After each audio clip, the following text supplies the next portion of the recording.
Ça ne vous suffit pas tout ce qui a déjà capoté? Et pourquoi donc personne ne pense à moi?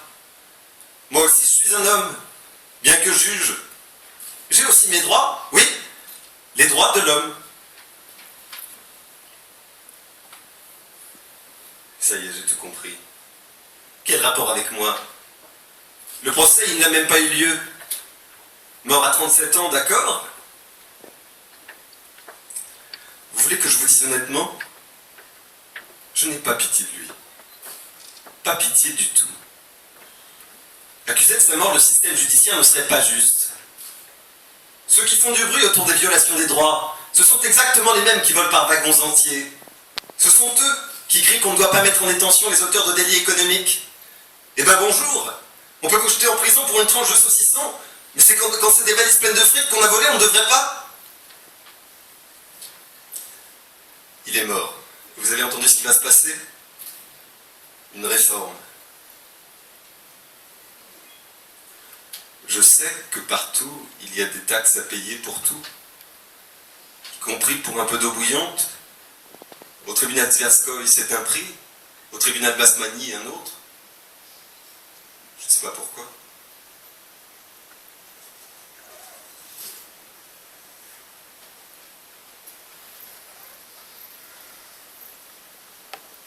C'est moi.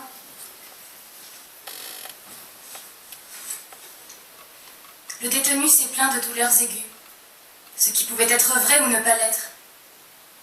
Ils mentent tout le temps, ils inventent des trucs pour se faire monter la fièvre. Ils peuvent aussi simuler une crise. Il y en a eu un qui se mettait dans les yeux de l'encre de stylo afin de provoquer des brûlures. Un autre se cognait la tête contre les murs. L'essentiel est de ne pas s'en laisser imposer par eux. Alors ils arrêtent de faire leurs grimaces. Mais alors quoi? On va nous rétrograder maintenant? C'est ça? C'est ça? On va maintenant nous enlever nos épaulettes? À cause de ce Magnitsky, on va tous avoir de gros problèmes. Pour rien de rien. Il a commencé à faire une crise. Il criait, soi-disant à cause de la douleur. Il avait des réactions anormales. J'ai appelé le groupe de renfort, je leur ai dit de le fixer avec douceur, et je suis remontée à l'étage, dans mon service. Eux sont restés. Ensuite, il y en a un qui me téléphone. Le malade est au sol, son état physique est problématique. Pourquoi je l'ai laissé sans assistance médicale pendant 1h18 minutes? Ah oui, parce que c'est comme ça que vous posez le problème. Quoi qu'on fasse, il est extrêmement nuisible de se retrouver ici. Extrêmement. Regardez, les murs de toutes les cellules sont sales. Impossible de les laver avec la meilleure volonté. C'est quoi ça? Hein? Vous pensez de la poussière? C'est la tuberculose. Et ça? Vous pensez de la saleté? C'est l'hépatite. Et les morsures? Un détenu vous mord et il vous refile le sida. Ça nous est déjà arrivé. Vous savez que nous sommes payés 3 fois moins que dans le civil. Pardon? Réciter le serment d'Hippocrate? Mais pourquoi faire? Vous rigolez ou quoi? Le serment d'Hippocrate, mais on n'a plus ça. Aujourd'hui, ça s'appelle le serment du médecin russe. Je jure, en recevant le haut titre de médecin, de préserver et de développer les nobles traditions de la médecine, de faire preuve du plus haut respect de la vie humaine. Je peux voir le papier? Merci. À l'époque, nous avions le papier. Voilà. Remplir son devoir de médecin avec honnêteté, être à tout moment prêt à fournir une aide thérapeutique, conserver le secret médical, traiter le malade avec attention et soin, agir uniquement dans son intérêt. Mais dites-moi plutôt, est-ce qu'à cause de ça, on va nous enlever nos épaulettes? Pas ça. Est-ce qu'on va nous baisser notre grade? Et tout cela est complètement inadapté. Les camarades du tribunal et du ministère public ne savent pas mener une instruction. Ils les enferment ici pour leur mettre la pression au lieu de mener une instruction, et ensuite c'est à nous qu'il revient de répondre de leur santé. Et c'est nous qui sommes coupables en cas de problème. Mais nous ne sommes coupables de rien. Je peux répondre de chaque minute. J'ai tout fait selon les règlements en vigueur. Si j'ai pitié pour lui, Écoutez, je suis médecin. Et le devoir d'un médecin assermenté consiste à démasquer des simulateurs. Comment ça se fait qu'il n'avait mal nulle part avant, hein? Et pourquoi vous croyez que c'est ici qu'il a commencé à avoir mal? Il a demandé qu'on l'examine. Mais quel examen il lui fallait? Quels soins? Regardez, voilà, c'est écrit ici qu'il avait déjà reçu des soins. On aurait dû le soigner toutes les semaines ou quoi? Je lui ai dit dans les yeux, quand vous sortirez d'ici, vous pourrez vous soigner. Ici, vous êtes en prison. Personne n'est obligé de vous fournir quoi que ce soit. Ne nous enlevez pas nos épaulettes pour ça, s'il vous plaît. Pourquoi il était menotté au moment de son décès? Pourquoi il avait des blessures et des écorchures sur les mains? Écoutez, ce n'est pas à moi qu'il faut poser la question. Posez-la au juge d'instruction. Demandez-lui pourquoi ils n'ont pas trouvé un arrangement. Attendez, vous déconnez là. C'est vous qui déconnez en distribuant des pots de vin. Vous déconnez en filant de l'argent à droite et à gauche. C'est quand même de leur faute. S'ils sont en prison, c'est de leur faute. Et les familles.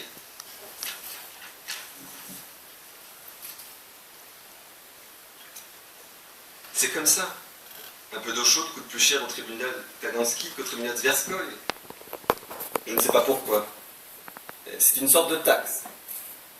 Tu veux l'eau chaude au robinet, des journaux dans la cellule, la télévision, un téléphone portable, des visites? Pas de problème. On va laisser venir ta femme et puis on va te filer une carte SIM. Téléphone, repas et tout et tout. En fait, voilà. L'instruction n'a rien à voir avec ce qui peut se passer ici. La place d'un voleur, c'est en prison. Des objections? Rien n'a capoté dans la procédure. C'est clair? Rien. Pourquoi il n'a pas eu de procès? Mais parce qu'il se moquait de nous. C'est lui qui a fait capoter l'affaire. Je soutiens. Donc s'il vous plaît, me faites pas rire. Comment ça, pas coupable? Écoutez, il était avocat d'affaires auprès de voleurs. Des businessmen, comme on les appelle. C'est écrit businessmen, mais c'est voleurs qu'il faut lire. Vous avez vu le nombre des petits zéros sur leur fiche de paie? Ne faites pas rire. Qu'est-ce que vous croyez que ça veut dire un juriste sous contrat? Me faites pas rire. Vaut mieux ne pas me faire rire. Dans ce cas-là, moi aussi, je suis sous contrat. Et si lui, il n'est pas coupable, de quoi je serais coupable, moi? C'est ça. Et maintenant, Magnitsky, c'est une sorte de héros du labeur capitaliste. Et même plus que ça, un rayon de soleil dans la Russie barbare. Les conditions de détention dans les prisons sont effrayantes, oui. Parce que les conditions de travail, elles sont comment? Douces comme le pain d'épices? Toi, c'est combien ton salaire? Et le mien?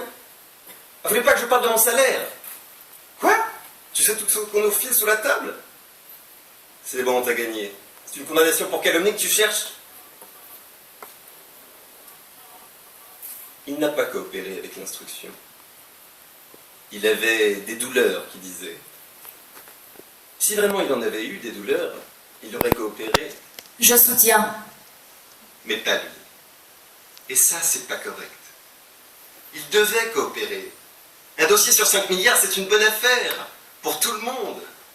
Et pour lui, en définitive. Au lieu de ça, voilà ce qu'il écrit. Des plaintes, des plaintes. Les nouveaux détenus ne sont pas immédiatement placés en cellule. Le 14-09-09, on m'a refusé de l'eau bouillante. Le 13-09-09, on m'a refusé de l'eau bouillante. On entasse 70 personnes à la fois dans la cellule de tri, 20 mètres carrés sans fenêtre, beaucoup fument, impossible de respirer. Dans les cellules, il y a des toilettes, mais rien ne les isole. L'écart entre deux repas chauds peut durer 38 heures. Le 14-09-09, je l'ai signalé au juge Krivorochko et j'ai demandé qu'on m'accorde la possibilité d'avoir un repas chaud avant le début de l'audition. Mais le juge a refusé, cela n'entre pas dans les prérogatives du tribunal. J'ai alors demandé qu'on me fournisse un peu d'eau bouillante pour que je puisse au moins me préparer du thé. On a refusé de me fournir de l'eau bouillante. En définitive, je n'ai eu aucun accès à de l'eau potable. Pendant ma détention à la prison Boutyrskaya, on m'a emmené 4 fois au tribunal pour audition et chacune de ces sorties a été l'occasion de mauvais traitements relevant de la torture. 44 pages comme ça, putain!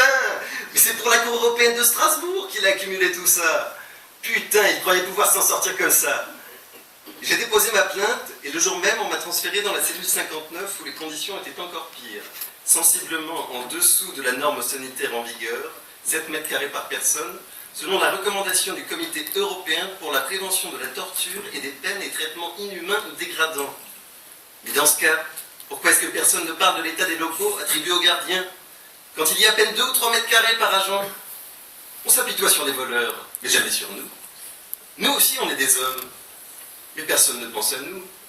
On s'en souvient uniquement en cas de problème majeur. Et c'est pour nous jeter en pâture. Je soutiens. Et en plus, il s'est plaint que son état de santé empirait. Pourtant, il n'en manquait pas de santé quand il s'agissait de s'adonner à ses activités criminelles. Magnitsky et consorts, c'est avant qu'ils devaient estimer leur endurance. La vie personnelle. Et allez, encore 10 plaintes. Un vrai fou dingue, non? Dans toutes les cellules, les toilettes sont un simple trou avec une cuvette au sol. Des cuvettes tellement sales qu'on a peur rien qu'en les voyant. On ne fournit pas de brosse pour les nettoyer. On n'en trouve pas non plus à la prison Boutirskaya. Si on est arrivé à nettoyer la cuvette dans la cellule 267, dans les autres, on n'a jamais réussi. Non mais il plaisante ou quoi? Il n'y a aucune séparation entre les toilettes et la cellule. Nous sommes obligés de suspendre les draps qu'on nous a fournis, après quoi nous ne pouvons plus les utiliser. Il plaisante? Il plaisante?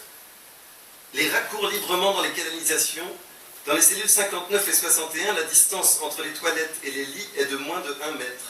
Dans la cellule 59, il n'y a pas de vitre. Dans la cellule 61, il n'y a même pas de cadre à la fenêtre. À cause du froid, nous devons dormir tout habillés. Comment voulez-vous qu'on accepte ce genre de plaisanterie?